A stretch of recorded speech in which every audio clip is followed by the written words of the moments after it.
Welcome back, everyone. By now, we've learned about the command line basics, and we also have installed Python onto our computer. It's time to actually run our first piece of Python code.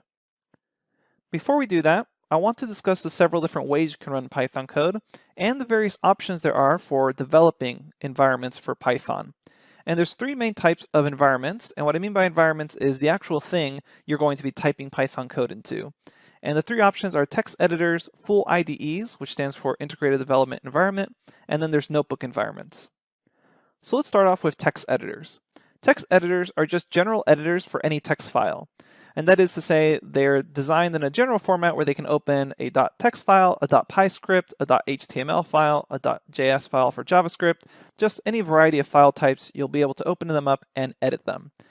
And they can also be customized with plugins and add-ons. And because of that, and their general format, they actually aren't designed with only Python in mind. So you're going to sacrifice a little bit of Python-specific functionality. Things like autocomplete for Python or looking up things in the documentation automatically for Python, those typically won't be included directly with the text editor. Instead, you'll have to download them with a plugin or some other add-on for text editors. Keep in mind, there's tons of plugins out there, and Python is such a popular programming language that you can pretty much find any plugin you want already created for you for the text editors you're working with. And the most popular text editors on the market are Sublime Text and Atom, and those are both free. Technically, Sublime Text is an unlimited use free license that you can eventually pay for if you like the product. Atom is an open source text editor from GitHub, which is completely free and it's open source. And later on in this lecture, we'll be showing you how to download Sublime Text and running Python scripts with Sublime Text. So that's one option, the text editor. Another really popular option, especially if you're working at a company, is a full integrated development environment. And these are development environments that are designed specifically for use cases with Python. And they're larger programs. What I mean by larger is that it's a larger file size. The text editors from before, those are actually very lightweight programs that you end up adding more and more to them as you want more plugins. IDEs, they come with everything already, so they have larger programs. And because they're IDEs, it means there's actually a team of developers or a company behind it being paid to add new features to the environments. And because of that, there's typically a pro version and a community version where only the community edition is free, and the pro version that has more features, maybe they'll have more features for Django web frameworks or web development help, those you have to pay for. The community editions are free, however. And the pro about this is that they're designed specifically for Python. They have lots of extra functionality to help with your Python code. But they are a little more bloated, a little larger, and it kind of depends on what your workflow style is, if you like this approach or not. The most popular IDEs for Python are probably PyCharm. That's definitely the biggest one out there. And then Spyder is another popular one. Spyder is really popular for people coming in from MATLAB into Python. Finally, let's talk about notebook environments. And notebook environments is the environment we're going to be using for the majority of this course. Later on, we'll move away from notebooks and move towards larger scripts. But to start off with, we'll go with the notebooks, and that's because, in my opinion, they're really great for learning. And the main thing here is that you get to see your input code and your output of the code right next to each other, and you get to see multiple inputs and multiple outputs all in one nice notebook. And this is because notebooks use blocks of code that are referred to as cells. So you can split up your code into different cells and then run pieces of your code by running individual cells, and you get to immediately see the output. That's different than the approach taken with a text editor or development environment where you have to develop kind of a larger script first and then run that script at the command line. That's really great when you do have larger pieces of code that need to interact with each other, but when you're just starting off, you kind of want to quickly be able to type something in and see the output, which is why a notebook environment is really great for learning. The other things that differentiate a notebook environment is that they support inline markdown notes. So you can write yourself different pieces of notes. So just normal text is what we mean by markdown notes. And actually the notebooks we provide for this course have a lot of explanatory text for you. So you essentially get a book along with the videos that go with this course. And they also support things like visualizations, images, videos, and a lot more. And because they support all these extra things, they actually have their own special file format that are not a .py script. And because of that, typically if you see a .py script on your computer, you can double click on it and some sort of text editor will automatically open the .py script. Because notebooks are able to support all this extra stuff, they have their own notebook format, which is extension .ipynb, that stood for IPython notebook. And because of that special format, you can't actually double-click on a notebook file. You need to launch it using the Jupyter Notebook Launcher. So the Jupyter Notebook is pretty much the most popular, and it's almost the only notebook environment for Python because of how popular it is. But it's getting more and more popular, especially in fields of data science and machine learning, because you can see visualizations and your code input right next to the output. So we're going to be using that at first to start learning. But the most important note here is that development environments are actually a very personal choice, and it's really highly dependent on your personal preference. So if Python's not your first language and you're already used to using Sublime Text Editor, or maybe you've already used PyCharm at work and you have the pro version there, and you want to prefer to use those development environments, please feel free to do so. All the code we show is going to work in any development environment that you choose. So really, after you see this lecture, choose whichever development environment you prefer. We provide the notes as .ipynb files, but you can easily convert them or download them as HTML files or .py scripts, and all the code we show in the videos runs the same regardless of what environment you're using. Okay, so let's now explore how to run Python code. We're first going to start with an editor, so we'll download the Sublime Text Editor, and we'll show you how you can create a simple .py script and run the file at your command line. Then we're going to show how to run the same code with a Jupyter Notebook. So to do all this, we first need to download Sublime Text Editor. So go to www.sublimetext.com and we'll see you there. All right, here we are at sublimetext.com, and typically it will auto-detect what operating system you're on, and it will have a little button for you saying download for OS, Linux, or Windows. It's a very simple text editor, and it's probably the most popular text editor in the world. And it has a really interesting pricing scheme. It's technically not free, but they give you an unlimited free trial where they will just have a little pop-up every once in a while asking you if you're ready to upgrade to buy it. So again, it's technically not free, but it has an unlimited free trial for the rest of your life. It will just have a little pop-up asking you to purchase the full license. So click here on download and then select the download for your operating system, either OS X, Windows 64-bit, or Linux. So typically what you should do is just go to the home page and then click whatever download that it auto-detected for you. Once you've downloaded it, we'll go ahead and open the Sublime Text Editor. Once you've downloaded and installed Sublime Text, you should be able to search your computer for Sublime Text, click on it, open it up, and it will look something like this. Next, what we're going to do is actually type out some Python code and then save this as a .py script. Go ahead and type print, open and close parentheses, and then in single quotes or double quotes, hello world. And this will be your first Python script.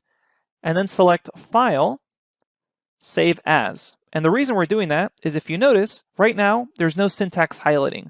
That is to say, everything is the same color for this font. So Sublime Text Editor doesn't actually know that this is a Python script. What we want to do is save it as, and we're going to call this file my example. And you'll notice if you click on all files, you have lots of extensions to choose from. We're going to choose to save it as a Python file. So you're going to say my example, save it as a Python file. The other option you can do is just select all files and then say my example and yourself write .py. Either way is fine. Go ahead and save it, making sure it's a .py file, hit save, and now you'll notice Sublime Text Editor understands that it's a Python script file, and it's performed syntax highlighting to help you read this. Print is a function, hello world is a string. And we're going to be learning a lot more about that and Python in general later on in your training. For now, let's see how to actually run this script. Remember that we've saved it to our desktop, meaning at our command line, we need to change directories to our desktop so we can run this actual .py file. Go ahead and open up your command line. Since I'm on Windows, I will open up a command prompt. If you're on Mac OS or Linux, you'll open up a terminal. Then you'll want to change directory to your actual desktop or wherever you saved this .py file. So type cd and then desktop to change directory to your desktop. And then what you should be able to do is type out Python space, and then begin typing out the name of your file. In my case, it was example.py. And to prove to yourself that we're in the correct location, you should be able to hit tab and it will autocomplete. So here we say Python myexample.py, and this is how you can run a .py script at your command line. Hit enter, and you should be able to see hello world. Now you successfully created a Python script in your text editor, and you ran that script at your command line.